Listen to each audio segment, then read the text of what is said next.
part of Jalpaiguri News is sponsored by Fiancé Gift House, Beguntari, Jalpaiguri.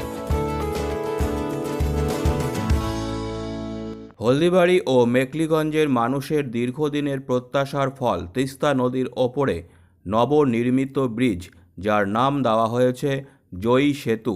সেই সেতুর কাজ প্রায় শেষের দিকে।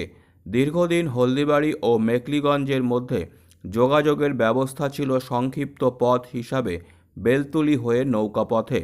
হলদিবাড়ির বাসিন্দারা কিংবা মেকলিগঞ্জের বাসিন্দারা তাদের নিত্য প্রয়োজনীয় কাজকর্মের জন্য জীবনের ঝুঁকি নিয়ে দীর্ঘকাল নৌকাপথে পারাপার হয়েছেন, কিন্তু অবশেষে সেই বেলতুলি ঘাটে তৈরি হয়েছে তিস্তা নদীর ওপর জয়ী সেতু। বিগত 3 বছর ধরে জোর কদমে কাজ চলছে জয়ী সেতুর। বর্তমানে সেতুর কাজ চূড়ান্ত পর্যায়ে। আজ দুপুরে সেই সেতু পরিদর্শন করতে এলেন পশ্চিমবঙ্গ রাজ্য সরকারের পূর্ত দপ্তরের এবং যুব কল্যাণ দপ্তরের মন্ত্রী অরূপ বিশ্বাস, কোচবিহারের জেলা শাসক পবন কাদিয়ান, মেকলিগঞ্জ মহকুমা শাসক রাজকুমার তামাং এবং হলদিবাড়ি থানার আইসি দেবাশিস বসু সহ একাধিক বিশিষ্ট ব্যক্তিরা তার সঙ্গে ছিলেন। মন্ত্রী অরূপ বিশ্বাস জানান, ব্রিজের কাজ প্রায় শেষের দিকে। জানুয়ারির মধ্যেই হয়তো এর শুভ উদ্বোধন হবে। মানুষের দীর্ঘ প্রত্যাশিত তিস্তা নদীর ওপরে নবনির্মিত জয়ী সেতু।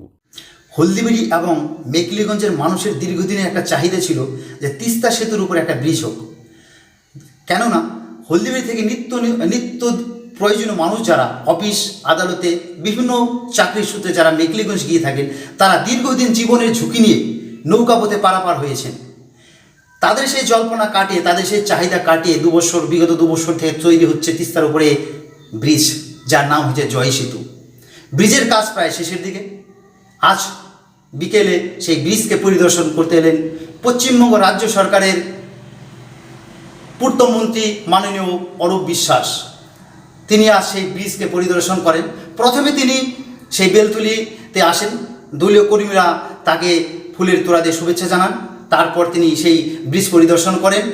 তার সাথে উপস্থিত ছিলেন কোচবিহার জেলা শাসক পবন কাদিয়ান, মেকলিগঞ্জের মহকুমার শাসক রাজকুমার তামাং এবং হলদিবাড়ি থানার আইসি দেবাশিস বসু সহ অনেক মানুষ আজ সেখানে জমায়েত হন এবং সেই মন্ত্রীর সাথে সেই ব্রিজ পরিদর্শন করেন।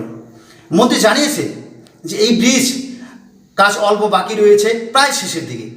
হয়তো জানুয়ারি মাসের দিকেই এই ব্রিজের শুভ সূচনা করা হবে।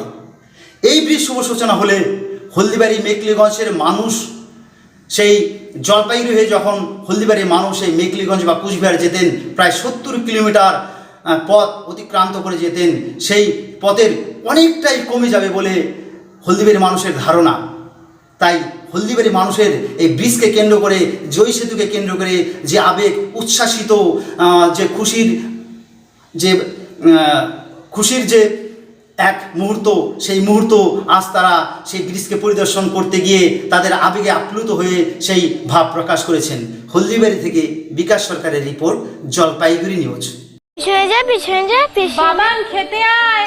হ্যাঁ মা, আসছি, তুইও চল।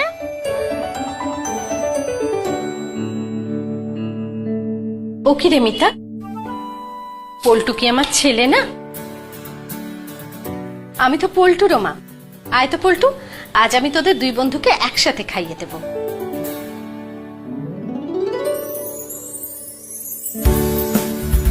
আজ আমি পুরো পরিবারের জন্য রেঁধেছি রঙ্গিত চালের পোলাও। রঙ্গিত রাইস, বাংলার ঘরে ঘরে মা অন্নপূর্ণার আশীর্বাদ। সবার সন্তান যেন থাকে দুধে ভাতে। মাস্ক, গ্লাভস, স্যানিটাইজার সহ যাবতীয় উপহার সামগ্রী ন্যায্য মূল্যে পাওয়া যায় fiancée gift house, Beguntari, Jalpaiguri. মনের মতো উপহার আপনার পছন্দের দামে পেতে হলে আজই আসুন fiancée gift house, Beguntari, Jalpaiguri. এখানে যাবতীয় অনুষ্ঠানের উপহার সামগ্রী, জন্মদিনের জিনিস, শোপিস, খেলনা, পুতুল, পারফিউম, বডি স্প্রে সুলভে পাওয়া যায়।